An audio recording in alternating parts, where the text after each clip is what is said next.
You're sitting in a dimly lit room, the air thick with tension. On the table in front of you, two phones, both buzzing with messages that could change everything. One call could mean survival, the other, betrayal. That's the world MOBLAND thrusts us into, and in episode 10, the stakes have never been higher. If you thought you'd seen every twist the show had to offer, think again, because the finale doesn't just tie up loose ends, it rips open new ones. But before we dive into the chaos, let me ask, who did you trust most going into the finale? And did they make it out alive? Stick around, because there are a few jaw-dropping revelations you won't see coming. MOBLAND's season finale is the kind of TV that grabs you by the collar and refuses to let go. We open with Harry, our ever-loyal anti-hero, preparing for a day that could decide the fate of the Harrians and the Stevensons. Two meetings are set, one with O'Hara at 10 a.m. and another with Kat later that afternoon. Seems straightforward, right? But here's our first curiosity gap. Why does Harry look so uneasy, even for him? It's almost as if he knows the betrayal's lurking just beneath the surface. The first meeting reveals a bombshell. O'Hara, not Archie, was the rat, leaking secrets to Richie for nearly a year. That means Conrad, in a fit of paranoia, killed his oldest friend for nothing. The true puppet master? Maeve, whose whispers have poisoned Conrad's mind and set off a chain of chaos. This leads us to an even more fascinating discovery. Harry, ever the tactician, uses O'Hara's betrayal as bait. He feeds her false information, knowing she'll deliver it straight to Richie. But here's the twist. While Richie thinks he's setting a trap for Harry, it's actually Harry and Kevin who are 2 steps ahead, storming Richie's office while his men are ambushed elsewhere. Did you see that coming? Or did you, like Richie, underestimate Harry's loyalty and cunning? But the surprises don't end there. Richie grabs O'Hara, hoping she'll shield him from Harry's wrath.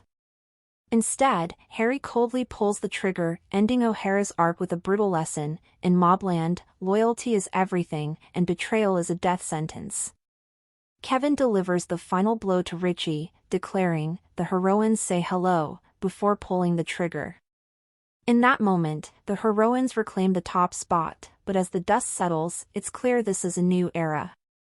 Kevin wants stability, not chaos, and the Harrow name, once synonymous with madness, is being redefined. But here's our second mystery box. What does this new order really look like? With Conrad and Maeve arrested, Serafina eyeing the throne, and Kat circling as a new threat, is MOBLAND headed for a civil war? The seeds are sown for a family tearing itself apart from the inside, and with Harry stabbed by Jan in the final moments, you have to wonder, will he survive? My bet, Harry's too tough to go down that easy, but the wound is more than physical. It's a warning shot for the battles ahead. Meanwhile, Conrad's descent into madness is on full display. Locked up, he finally finds the respect he craved among fellow criminals, even as the outside world moves on without him. It's the first time we see him truly in his element, respected, feared, but utterly alone. And just as you're processing that, another revelation drops. Alice's secret recording proves Conrad and Maeve were framed, and their release is imminent. But before Alice can celebrate, she's killed by Tattersall, a reminder that in MOBLAND, even the police are pawns in the gang's deadly game.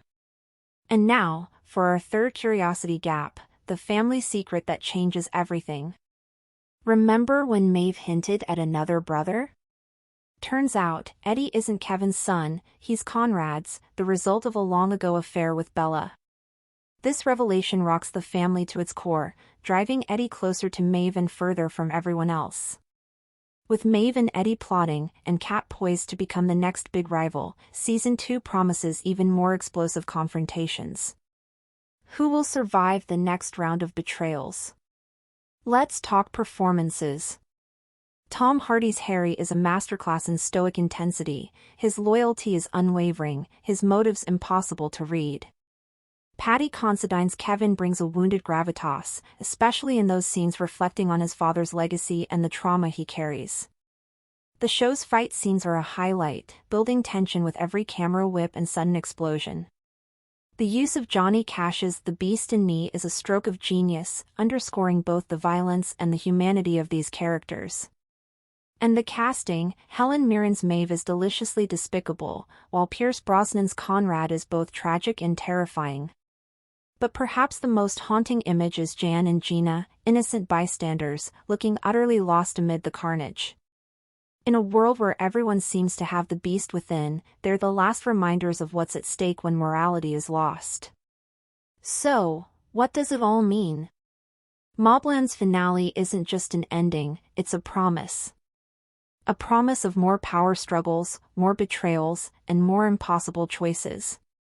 If you haven't watched the season yet, now's your chance. 10 episodes of pure adrenaline, perfect for a weekend binge. Before you go, here's your final curiosity gap. With so many players vying for control, who will rise and who will fall in Season 2? Will Harry's loyalty save him, or will it be his undoing? Will Kevin's quest for stability hold, or will the heroines descend into chaos once more?